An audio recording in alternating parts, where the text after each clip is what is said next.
votre œil du web. Justement, vous avez de l'endurance et vous allez nous expliquer comment, pourquoi il y a eu un site hors service hier, celui du ministère de la Défense. A priori, c'est une cyberattaque. Effectivement, alors ça s'est passé en fin de matinée en fait, et quand vous alliez sur le site du ministère de la Défense, vous trouviez en fait une page inaccessible, une page comme celle-ci, où c'était marqué « Connexion échouée », tout simplement parce que, on va voir la cause, on la trouve sur Twitter, c'est un groupe d'Anonymous, des pirates informatiques, qui expliquent qu'ils ont en fait planter le site du ministère de la Défense pour rendre hommage à Rémi Fraisse, ce manifestant qui était décédé lors des manifestations à Sivins, c'était à la fin du mois d'octobre. Comment ils ont fait ?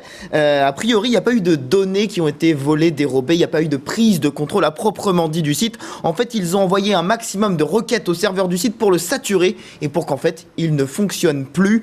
À la fin de la matinée, ou en tout cas à la mi-journée, le site a été rétabli. Pas de prise de contrôle donc. Ce groupe, il avait déjà agi en France, il avait fait la même chose pour le Conseil régional de Lorraine, le Conseil général de la Meuse, pour protester contre le nucléaire, donc un groupe visiblement engagé politiquement.